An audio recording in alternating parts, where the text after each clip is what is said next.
Let's say good morning to filmmaker Reid Davenport. He has a showing of his movie at three showings at the Milwaukee Film Festival, currently going on at the Oriental and Downers Theaters in downtown Milwaukee through May 8th.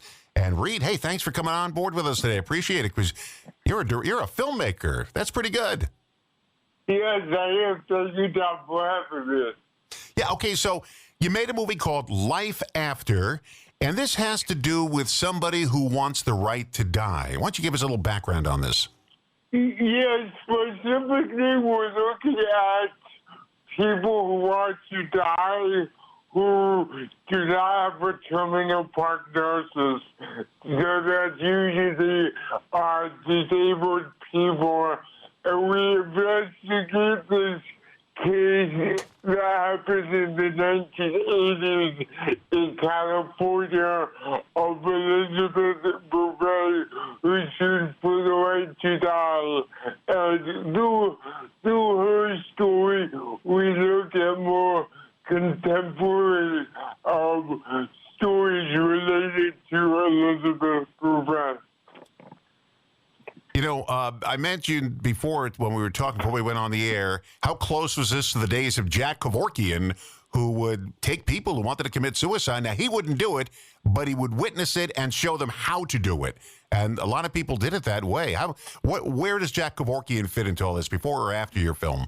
Yeah, it was after, and I would argue that Kevorkian actually did do it. I mean, there's this difference between passive and active euthanasia, and Kevorkian pretty much supplied everything, and I'm not sure if he actually administered the gas, but he gave it to you. Okay, now, how did you get funding for this film? And two questions. First of all, how did you get funding for it? And what brought you to this topic of somebody wanting to take their life? Yeah, funding is very tricky. Fortunately, I have a great producer, Colin Cassingham, who helped me get the funds. It's mostly through grants. And then, in terms of what brought me to this topic, I was reading an anthology about disability studies, and I came across Bouvet, and I quickly realized that there was no trace of her life after she was in the spotlight. And I kind of saw contemporary stories that echoed the questions she posed. So then I really started to investigate. You know, documentaries are extremely important. And I found something last night. I'm sitting just before I went to bed, and I read this story. It happened on Christmas Eve, 1971. A 17-year-old girl named Julianne Kopecky was sucked out of an airplane after it was struck by lightning while flying over the Peruvian rainforest. Now, get this, she fell more than 2 miles to the ground, still strapped in her seat, and lived to tell the story. She had to endure an 11-day trek through the Amazon jungle before being rescued by loggers. Ultimately, she was the sole survivor of the crash, took the lives of 91 people, including her mother. Now, there was a documentary made by Werner Herzog, who made some really fascinating documentaries. It's called Wings of Hope.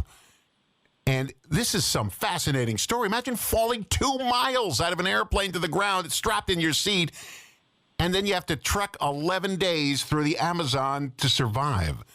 That's a story to tell, huh? Indeed, it sounds quite a story. Now, he also did another documentary called Grizzly Man.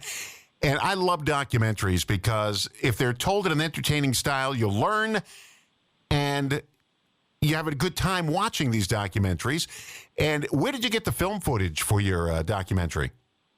Well, we shot a lot of it because of contemporary stories that we found. And there's also a lot of archival footage. Yeah, because that's... Now, where do you get the archival footage? Do you have to go just online? Do you go to YouTube? Do you have to go to a special library to get it? There are myriad of ways, so pretty much all of the above. Yeah. Okay, let me talk about now the film festival itself runs through May 8th, and there's a plethora of different types of movies being shown. And there are two theaters downtown on the east side, actually, of Milwaukee. The historic Oriental Theater, which was built back, I think, during the Depression. They built this theater, and it's like stepping back in time. What a movie palace! And the Downer as well, which I think is older than the Oriental Theater. So it's an honor to have your film being debuted there. Now, is this the first film you made? Is this a debut movie for you? No, I've made about half a dozen short films and one other feature. So this is my second feature film. So what's your hope after the film festival for Life After? Well, I mean, what I know is that we will have a broadcast in the fall. And my hope is basically to get this film in front of as many people as possible to complicate this idea of assisted suicide. Now, it's got to be I can't imagine the experience of sitting in a theater with an audience watching your labor of love on a big screen with everybody watching. That's got to be something, huh? It's really cool to have what you worked on come into fruition and have people watch it. Now, this is a feature film. It's an hour and 40 minutes long, which is the perfect time for a movie.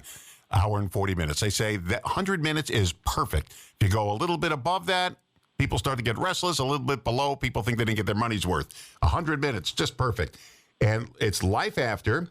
In 1983, a disabled woman named Elizabeth Bouvier, am I saying that right? Bouvier? Bouvier sought the right to die, kicking off a national debate about autonomy, dignity, and the value of disabled lives. After years of trials, she mysteriously fell from the public consciousness, prompting you, Reid Davenport, to wonder if she ever have disappeared from the headlines so swiftly. Life After investigates the happening of her and her story's disturbing relevance to today. This is a story that a lot of people can relate to, and it's sad that people want to end their lives. It's a sad thing, a sad commentary, but a lot of people do. Let me run over the times that people can see this at the Milwaukee Film Festival. Now, it's tomorrow, Tuesday, at 4:30 in the afternoon at the Downer Theater. Then a week from tomorrow, May 6th, 4:30 p.m. at the Oriental Theater. And then Wednesday, May 7th, the next night, it gets its evening premiere at the Oriental Theater. So Tuesday, tomorrow, 4:30 at the Downer. A week from Tuesday, May 6th, 4:30 at the Oriental. And Wednesday, May 7th, 7 p.m. at the Oriental Theater. This is great. This is great when you actually make a movie and you see it on the big screen. For all the ticket information for the Milwaukee Film Festival, go to mkefilm.org. mkefilm.org. mkefilm.org. Ticket prices, how to get your tickets, how to see the films, the complete schedule of showings, they're there. Hey, Reid, it's an honor to talk to a filmmaker. It really is. Well, it's an honor to be here. Thank you, Don. Thank you, Reid. Good luck with your showings at the Milwaukee Film Festival. And let us know when you make another movie. We want to talk about that. Absolutely, we're there. Do you have any ideas for your next film? Yeah, I do, but I'm not sure they're ready to be shared. You're waiting for Tom Cruise to sign the contract, right? Before you can... yeah, baby. We'll see what happens to that. Yeah, Tom Cruise and Ben Affleck. We're waiting for them to ink the deal, then we can talk about it. Hey, sure. Reid, have a good time watching your films. I know the audience is going to love it. It's a very interesting topic. It's a topic people can relate to, the right to die.